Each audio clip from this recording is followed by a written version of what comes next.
Welcome to the Sustainable Production Forum. Hath squile each tenoyap, toits tanakquian quinshaman, cis quian sna, an hath in squalowin, an wanoxt in squalowin titseeds. Welcome everybody. It lifts my heart to welcome you to these ancestral lands and waters of the Huamathquiam, the Tsleil-Waututh, and the Squamish Oath Olcameo. I am Squamish and Stalo, and I'm standing on these shorelines where the salt water meets the shoreline and comes back into the forest with ancient trees, ancient cedar trees, ancient fir trees, and ancient maples. Welcome, OCM.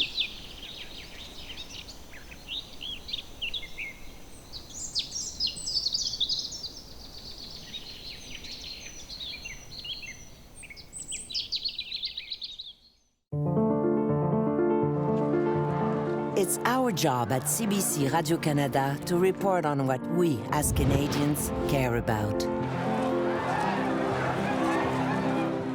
Politics, culture, sports, entertainment. But there's a bigger picture, something Canadians care about even more: the environment. It's what all the rest of it hinges on. We wouldn't be here without forests, wildlife, and oceans. Stories on the environment often have the way of making us feel powerless and small. Who are we against a hurricane? Who are we against a wildfire? Who are we against a changing climate? We are more powerful than it seems. So we're not just going to report on the environment. We're going to take action and help preserve all the things we care about. We've looked at how we can do better and set some goals for 2026. And that's just the beginning. Our ultimate goal is carbon neutral. As we move towards zero, we will report on our progress. Keeping you informed is our job, after all.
Ontario's film and television industry is committed to a sustainable future. The Ontario Green Screen Initiative is a public-private partnership of industry leaders that have assembled to provide the tools, relationships, resources, and educational opportunities required to make real environmental change. Visit ontariogreenscreen.ca for more information about how you can take part.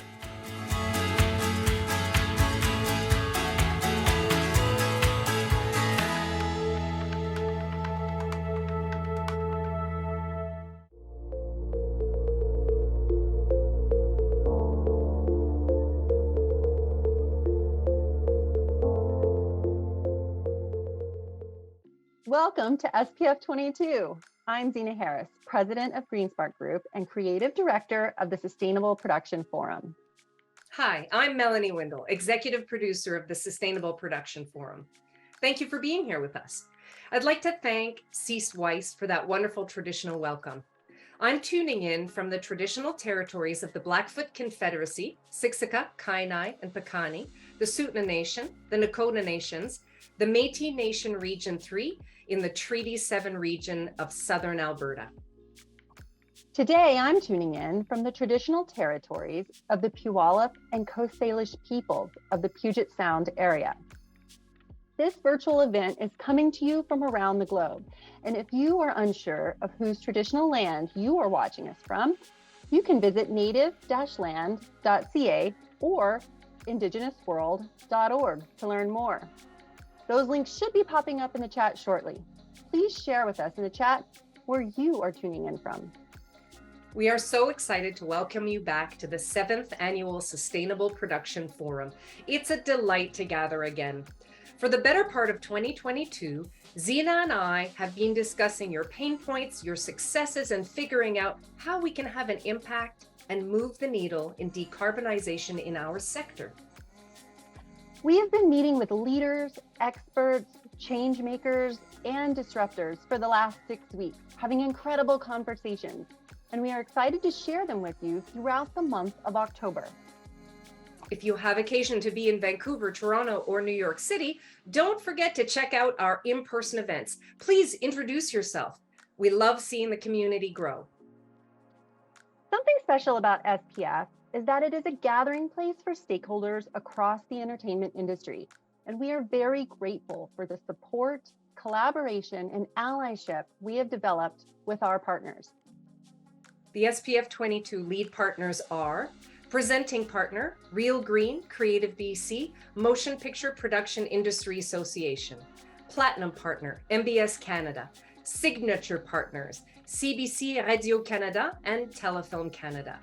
Please visit our website or check out our sponsor page on the event platform to get to know all our partners and vendors.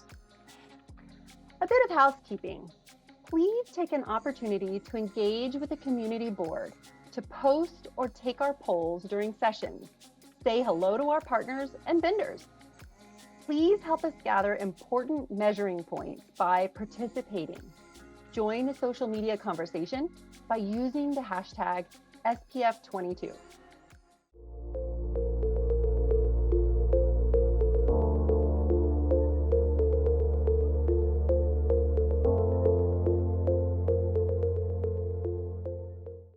Welcome to Sustainability, an operations through line.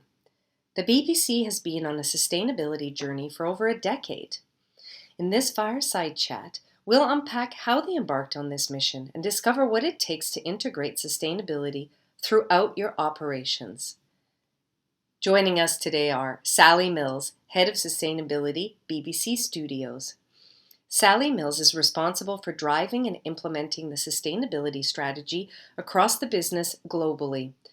Her responsibilities include embedding sustainability, considering both climate change and nature preservation, in BBC Studios' culture, supporting their creatives to inspire, educate, and inform in line with the Climate Content Pledge, and reducing BBC Studios' carbon footprint in line with the BBC's science-based net zero strategy.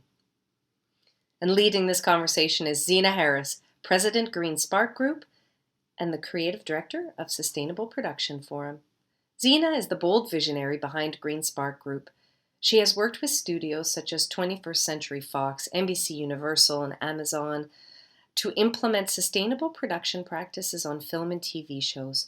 Most notably, she was a sustainability consultant on The X-Files that diverted 81% of waste from landfill, and Legion, as well as the upcoming Extrapolations, Apple TV+. Zena holds a master's degree from Harvard University in Sustainability and Environmental Management. Welcome, everyone. Hi, Sally. It's nice to have you here at SPF. Welcome. Thank you, Zena. It's lovely to be here. Thank you for having me. Well, I want to just dive in and kind of level set, get a little context. Can you just start by describing kind of what the difference is between the BBC and BBC Studios? Where do you sit in that? Okay, so I am the head of sustainability for BBC Studios. BBC Studios is the commercial part of the BBC group overall, and it combines the strengths of the UK's most awarded producer with a world-class distributor. So we produce a lot of content and then we sell it globally. In fact, I think we are I think we're the biggest distributor of TV content outside of Hollywood and Bollywood. And it's a pretty multi-genre area. So we do everything from factual to comedy to entertainment to drama to the big hard-hitting natural history programming as well. Awesome. Okay. So just kind of help us understand your journey through your work. Where did you start at BBC or BBC Studios? What's been that kind of journey for you? And how did you, what was that original mandate that you had back in the day? And let's talk about how that's shifted over time. Okay, so quite a few years ago now, over 10 years ago, one of my colleagues in BBC who was working full-time in sustainability, called Richard Smith, he created a tool called Albert to measure the carbon of a production's footprint, effectively the footprint for a production. And I wasn't in sustainability at the time. I was on the regulatory and legal side in the BBC, and I was helping him and his team advise and set up this tool. Now, it was called Albert. As I say, it calculates the carbon of a production's footprint. And it was called Albert after Albert Square in EastEnders. And shortly after I help him set this up from sort of a legal point of view, collaborating with the industry, he gifted that tool to BAFTA. So that was, for me, a moment of inspiration when I was sort of seeing this going on around me in the industry. And the journey's just progressed from there, to be honest. So I then have moved from the BBC into BBC Studios, the commercial arm, and I've been working alongside production on sustainability, initially just on top of my day job, until it's culminated to the point now where I'm the head of sustainability for BBC Studios. And I love it, Zena. I think it's fascinating and inspiring and brilliant. Okay, that's awesome. Well, okay, so head of sustainability at BBC Studios, you've got a lot of experience in the organization. You've helped develop a key tool for not only productions at BBC Studios, but more broadly around the world. So how do you take that, and how does BBC Studios really think about sustainability throughout? It's a large organization. How do you bake it into the culture, the editorial, the production practices, with the experience of really diving in and developing one of the first tools? That's a good question, because it is a big business, as all businesses are. You lift the lid and it's very complex. It's a jigsaw of very complex parts. So what I would say is sustainability is really at the heart of all we do. It's part of our values. It's part of our objectives. It's sponsored right at board level. So my coup is the board sponsor of sustainability. We in Studios look at it across 4 pillars. So we look at it off-screen, on-screen, nature and culture. In relation to off-screen, what effectively that means is in the BBC group, we have aligned to science-based net zero targets. And that is a framework that sits right across the BBC group. And we translate that into the BBC Studios, there's sort of 1.5 billion revenue across our commercial arm. And we're looking at basically operationalizing the net zero science-based targets. So we're looking at work streams, looking at our property, at our travel, looking at our production, our supply chain, and just making sure that we have a trajectory to reduce our carbon and decarbonize our business in the run-up to delivery of net zero. So that's the off-screen piece. In relation to on-screen, this is an area that has continued to develop over time. I think there's an understanding that what we say can help inspire and inform and educate our audiences, not just in the UK, but around the world. So we know that there's some hard-hitting natural history content that has really changed perspective. So Blue Planet 2 a few years ago was watched by tens of millions of people, sparked a global campaign on plastic, and indeed legislation for plastic. More recently, we've done Green Planet, that is all about the life of plants. It's getting people to understand the crucial part of what plants do in a way that is quite inspirational. These inanimate objects that actually are animated in so many different ways. And currently we are in the UK airing Frozen Planet 2 as well, which is focusing very much on climate change and the threat to frozen habitats. But on the on-screen piece, the on-screen pillar and strategy within studios doesn't just look at the climate change or nature-related programming. It also pledged last year that we signed at COP26. It pledged to inspire, inform and educate our audiences right across the spectrum of our content. So that might be just in the background showing solar panels in DIY SOS, or it might be having a community fridge in the background of EastEnders, one of our continuing drama series, or talking or referencing in some way some of the environmental activity behind the scenes that's happened on Strictly Come Dancing. So there's a lot of different ways of just sort of nuancing it, either explicitly in scripts or implicitly in the background in our programming to help inspire and inform audiences. And we know there's a huge appetite for this right across the demographic. One really good example is a recent piece that Top Gear did, looking at the different types of fuels that can go into vehicles. And I've got a clip that I can show you to demonstrate that. Time for our next Fuel of the Future with Professor Harris. Hydrogen. The most abundant element in our universe. And if you can get it on its own, something you can power your car with. Now, the science behind this is pretty straightforward. In one end comes some hydrogen, and it mixes with oxygen from the atmosphere. There they go, mix, mix. And through a complicated exchange of protons and electrons and other things, you get, this is the clever bit, electricity. That and that equals that. Isn't it brilliant? And the only byproduct, the thing that comes out of your exhaust, is this, good old H2O, water. Now, if you've extracted your hydrogen using green electricity, the whole process is carbon neutral. And the even cleverer thing is, hydrogen packs a punch.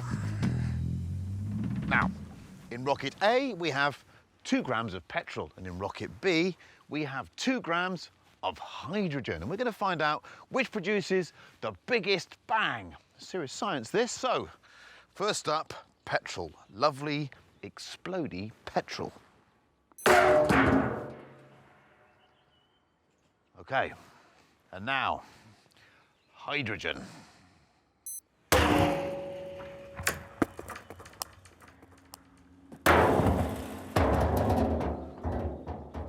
It's a clear win for hydrogen. So that's the sort of second pillar, Zena. So you've got your sort of off-screen, which is operationalizing net zero. You've got your on-screen, which is informing and inspiring on-screen across all sorts of content and trying to reach our audiences and help them understand climate change and the preservation of nature. And then there's the culture and the nature pillars. And over time, these will just sort of dissolve into just being everything that we do. So they're sort of almost all encompassing. So culture, it's things like training, making it part of our volunteering, looking at touch points with our clients and our suppliers. Nature, it's about understanding that it's not just about climate change and decarbonising, but also looking at our biodiversity impact and the important role that the preservation of biodiversity plays in the world and how it works alongside decarbonisation. So there are 4 pillars. That's fantastic. So in the on-screen and off-screen pillars, did they develop sort of alongside each other, or did one come first? How did you approach that that aspect of integrating sustainability? Which one did you dive into first? So it all started with this it started formally, I guess, with this Albert calculator that the BBC gifted to BAFTA over 10 years ago now. And that was very much sort of almost in the off-screen space. So it was about looking at what we do, looking at the impact of our operations and our company on the planet, and making sure we tread as lightly as we can wherever possible. And that calculator, you know, the details are with BAFTA, but broadly it's about looking at key areas of impact, whether that's travel, energy or waste, and calculating them so that any production has an awareness, because data is so key, right?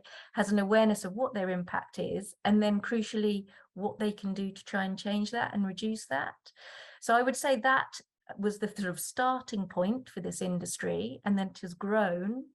And the editorial side, there's been a sort of increasing awareness that we have this opportunity to inspire and inform, and also that editorial decisions can impact production's footprints as well. So choices that you might make in an editorial creative scene will impact how much carbon you generate. And I suppose you've probably learned, like, over time, as you've been calculating, you know, the carbon footprint using Albert, that's helped inform decisions that you make across the board in other areas. Is that fair to say? Yeah, I think so. And I think the key thing is about understanding the data and sharing that information wherever you can, not just across your business, but within the industry. No one has all of the answers here. And wherever we can, we will be transparent to share solutions, things that went well, things that didn't go so well. So, for example, if you take the three of travel, energy, and waste that I mentioned before, so on travel, it's wherever possible using local crews. So we might have local crew that are used by the Natural History Department. We might have local crew that are used by the BBC side in news, or used by some dramas. And it's making sure that that information, what works, what didn't work, the people we used on the ground, how we train them, how we work together, that is shared. And that obviously then reduces your travel impact. In relation to, let's say, power, so a couple of years ago, Winterwatch pioneered one of their episodes was powered by hydrogen generators, and that was sort of a global first.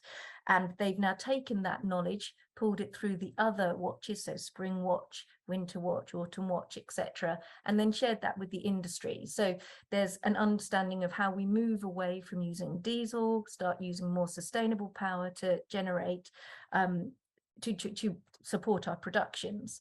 And then in relation to waste, again, it's just constantly learning, understanding what we can do better. Things like very recently in one of our dramas, we've moved to a proper, a full circular economy solution for sets. So that means that when we have sets that come to the end of their life, if they've got bits of wallpaper hanging off them or bits of nails in them, whatever state they are in, we now have a solution that allows for that wood to be recycled properly, repurposed.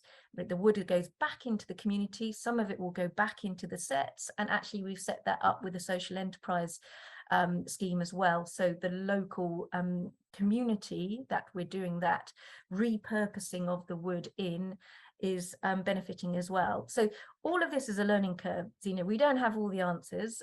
We've got very different challenges depending on the different productions, but primarily through the Albert Forum and the network that we have there, it's about sharing those challenges and sharing those learnings and just incrementally making sure productions tread increasingly lightly on the planet.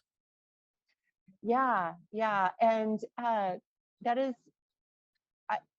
it's fantastic that that you've really focused in on this sharing bit and sharing it out through Albert and the consortium and whatnot. I'm curious to take a look inside.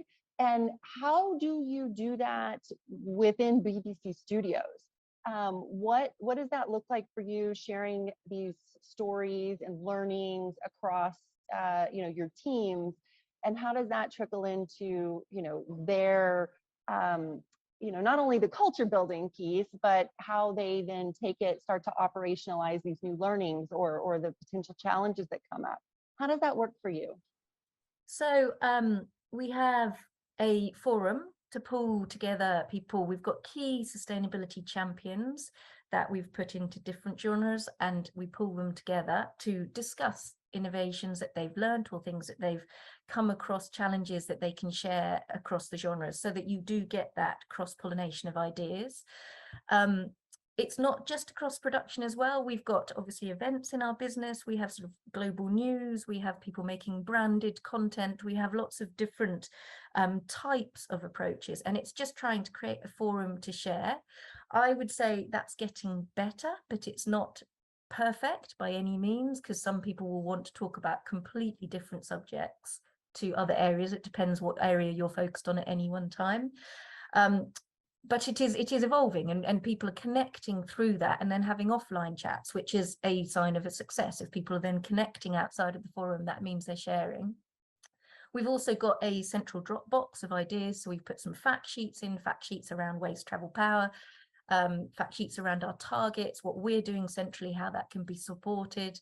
We've worked with the BBC. The BBC has created a sort of team leader pack. So what we're doing, what can you do, all of those kind of things, just to support people and make sure that people are aware of what's going on. And then another thing that we've got in place is green awards. Now, we are in the sort of industry that loves a good award, and we're an industry that's quite competitive. So just internally, a few years ago, we set up this green award, and it's inspired people to come forward and to tell us about ideas we didn't even know were happening sometimes, and that it brings it to the surface. I'm also talking to one of my colleagues about seeing if we can do a newsletter at a regular interval, because sometimes people won't always be there for the forum, or they won't always hear. We have a really high churn of freelancers, so trying to get the message out to people that might just be in the business for 4 or 5, 6 weeks is quite hard. So having posters or a newsletter or something, sort of a virtual screen, something playing in our buildings, just helps to sort of get people thinking and knowing where to go to contact us. We've got a sort of a going green email inbox as well. So that's some things that we do. But again, Zena, really open to, if you hear of other things that other people are doing, open to ideas. Oh, awesome. Okay. Well, I'm curious. I mean, what can you give us some context? What does your team look like? How is sustainability structured for you to be able to do all of this, engage internally and create these case studies externally as well? What does that look like? So we've always had sustainability champions. I think production have been right at the forefront of this because of the Albert calculator. I started off doing this sort of on top of my day job a few years ago, effectively. It's grown in the last few years as it's become acknowledged from the IPCC down as sort of, this is hard fact now. Climate change is happening, scientific fact, indisputable. And I think so in BBC Studios, we have a team of 4 focused in different areas, different disciplines, different backgrounds, some from comms and engagement, some from production, some deeply technical and data led. Cracking team of 4 who love working with them. They're just brilliant, and we kind of try and get out to the business and help support them in everything that they do. We also work very, very closely across the BBC group. Obviously, we've got the director of sustainability at BBC level, and a team of people who are focusing on the framework, the group framework. So the policies, making sure we're aligned with TCFD, TNFD, all of the sort of regulatory policy and framework, and setting obviously the net zero science-based targets at a group level. So we have a team in studios, dedicating to studios, but we also work very closely with the BBC Group's sustainability team as well.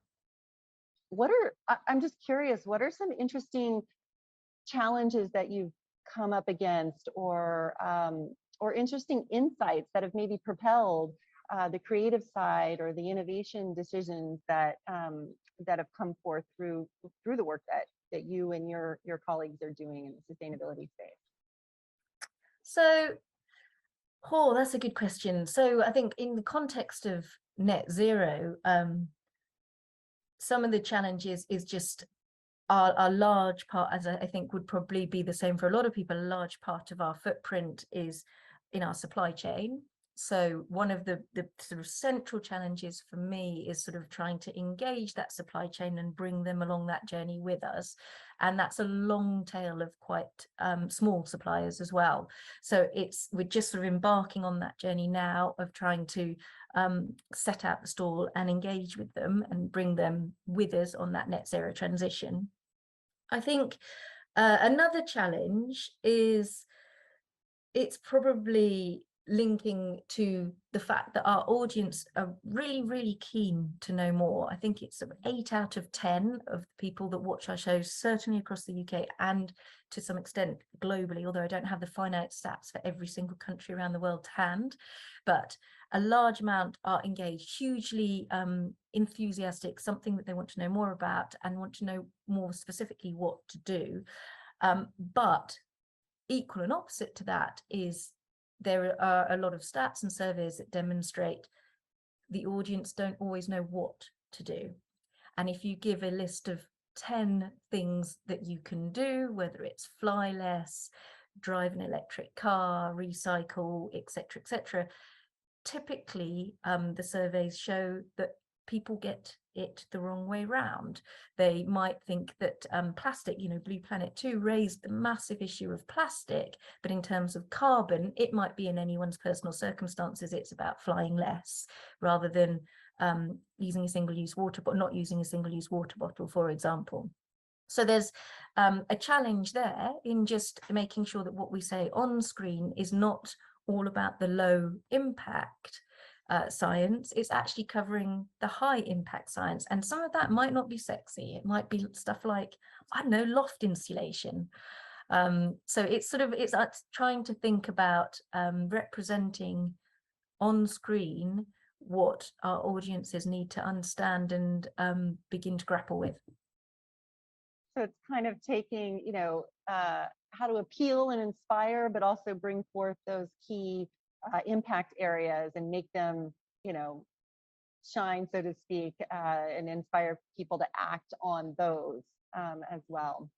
Yeah, and do you know what, Zena, measuring that is still an area that we are working on. So I know the BBC is looking at that as well. So the whole industry is looking at this. It's trying to measure what any impact might be as a result of putting things in the programming, but only where editorial appropriate. But just in terms of reaching that audience, so also one thing we're sort of looking at doing is it's not just about your on-screen linear content. It's also about, we do some short form pieces for various different clients as well. So short form branded content might address sustainability, or the Green Planet AR experience powered by EE5G that was recently done in the heart of London. That was an experience where basically they took the Green Planet programming and they put you into different rooms. You had some tech where you could virtually effectively feel like you had sort of headphones and visor, and you could feel like you were in a desert, and you could look up and see all the different flora and fauna or animals that might be around you. And that was sort of a very immersive experience that reached a vast number of people, really from 7 to 77, from a huge range of demographic people from all sorts of different backgrounds. And that was sort of quite a good way of just reaching out to a slightly different audience. So we're sort of it's not just about on-screen programming, it's about looking and thinking about other ways of reaching people. All right, so we've talked a bit about the on-screen piece, reaching large demographics of people, inspiring action. I'm curious, one of the challenges that we've all faced in the industry is the pandemic. I mean, we face this across the board. So, how has that been a factor? How have you all handled, filming during the pandemic? Can you talk a little bit about that? Yeah, so I think that's a very good question, Zena. And I think it certainly came with a lot of challenges for the industry, but there's also been a lot of lessons learned, which have been really positive. One being less travel, so people understanding that actually they can invest and trust in the use of local crew and also local drones. So I know that our natural history unit did a lot of filming that was using local crew and local drones, which obviously cut down carbon fantastically in that space. So I think that trust and that understanding that you don't need to take your core network out with you at all times. It's just sort of say 1 or 2 roles and then using the rest of the network locally is really useful. I think COVID did help to reinforce that. And in some examples, it might be that as well, using local crew on the ground, there is a better local knowledge of the area, of the geography, of the flora and fauna, or whatever it is, to find that extra bit of story or that extra little bit of something that brings it to life in a way that somebody who isn't from that local area might not know. So that was a positive that came out of the pandemic, although it was clearly a very challenging time. Still is. We've gotten a lot of great nuggets already during this, and I'm curious, for those smaller companies out there that might look to the BBC Studios as an example, and who want to follow your lead, what would be some pieces of advice that you might give, just based on your experience, integrating sustainability throughout the years? What would you impart to them? So I think it would be making sure you get really senior stakeholder buy-in. So having someone at board level who is championing sustainability is really important, because that will help filter it all the way down. Data is really key. So understanding your footprint and then where the high and the low impact areas are, so that you can focus your time. Time is short. Everyone is super, super busy. It's not just about sustainability when you're making a production. You've got so many other things you're juggling. So making sure that you understand, wherever possible through the calculation of your footprint, where that high impact is, and focusing your time in that. I'd say there is quite a lot of sort of template type activity you can do. So crafting a really good basic green memo that covers your travel, your energy, your waste, that makes sure that there's an understanding of what the power hierarchy may be for your for any one program. So diesel generators right at the bottom, green mains power right at the top, and everything in between. So just sort of having those fact sheets ready, so that for 70% of productions, that will help, and that will sort of work for them, and then they can do the nuances themselves. So it's sort of like having a frequently asked questions, your standard green memo. We found a glossary helps. It is an area that is full of acronyms. Honestly, you wonder where all this stuff is made up sometimes. It's just full of really tricky technical language. And we did a simple glossary a couple of years ago that I think just made people realize it's actually in some areas just quite simple. It just sounds really technical. So that just took the sting out of it. But I would definitely say come back to make sure it's sort of right at the top. Find your enthusiasts, find your sustainability champions to work bottom up, and then somewhere in the middle, you'll find that sweet spot. But look, Zena, we're not an expert at all. I would say, as everybody on this, we are learning along the way. We're trying to be transparent. We won't always get it right, and really open to understanding and learning about what other people are doing. Yeah, and it's really encouraging to hear, how what your 4 pillars are, how you've got the board interests just across the entire organization, and how you're focusing on internal engagement, so folks understand what the learnings are and how to operationalize, and putting this in on the screen and inspiring audiences as well, and sharing externally. I think that combination is really interesting. Everybody's trying to work toward that, I do think, and so it's neat to hear how you all have approached it, and so we can all keep learning and uplifting the industry together. I'm curious, with that, what are you looking ahead toward? What are the future goals and targets that you have for BBC Studios going forward? That's a big one. So there's sort of short, medium, and long term. I mean, obviously, from a carbon point of view, it's net zero. that's where we need to get to. There's work that's underway. There's a lot more work to be done, focusing on that decarbonisation in every area wherever we can.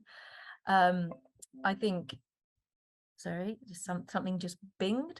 I think it's also just looking to innovate wherever we can, where we see those opportunities to innovate. And that might just be off screen, like that hydrogen generator that Winterwatch innovated, or it might be on screen looking for different ways of reaching our audience. So a really good example, sort of quite hot off the press on that, is our collaboration, our partnership with Microsoft. Frozen Planet 2 and Microsoft have worked together to create Minecraft, which shows polar bears and penguins and all sorts of animals in their natural environment, and so that kids can play Minecraft from the perspective of these animals. And I think that's quite powerful, just sort of looking at innovative ways to reach our different types of audience. And I've got a clip that we can show.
That's an awesome way to reach and integrate and innovate and provide a new experience for folks to engage with sustainability.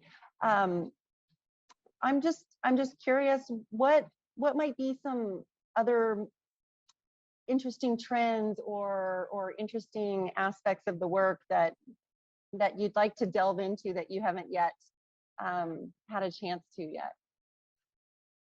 Oh, that's a good question. So I feel I've covered a lot of skimmed a lot of ground here today. I think the growing recognition of the off-screen and the on-screen is interesting, how they work in partnership. I think there are new ways of approaching things that are coming up all the time. So, you know, a few years ago, most productions would have been using diesel generators. Now there is a lot of work across the industry to measure power, measure data, measure things according to that, and reduce it, and also transition over time towards battery wherever we can, which isn't always going to be possible, but there are trends in that space.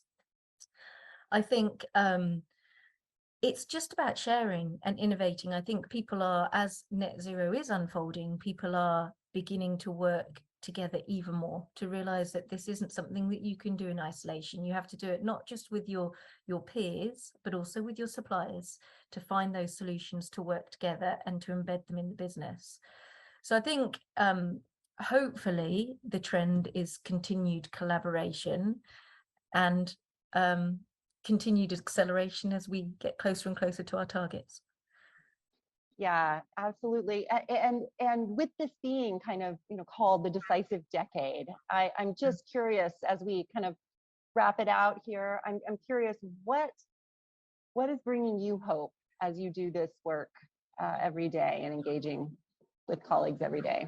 So enthusiasm, the genuine enthusiasm that you meet around the business and the industry of people who want to engage, whether they have huge amounts of knowledge or zero, there's a huge enthusiasm to understand and interact in this area. Enthusiasm gives me hope, and just you have to keep optimism out there. Stubborn optimism, I think, is what Christiana Figueres calls it. Maintain stubborn optimism. All right. I love it. I love it. That's kind of what drives me as well. And we got to keep it up. Last question for you. What would be a call to action that you would give to your peers out there in the industry right now? Can you leave us with one call to action? Oh, God. I think just keep sharing, keep trying to collaborate. This isn't about one company against another. This is about a much, much bigger thing than us. And it's just trying to get to the right solutions incrementally to solve the climate crisis and also the collapse of biodiversity. You know, those two are linked hand in hand, and we need to work together to preserve nature and decarbonize. Well, Sally Mills, thank you very much. It has been a delight working with you and collaborating on this session and listening to your story and the story at BBC Studios. Thank you very much for joining us and sharing. Zena, thank you. Thank you for having me.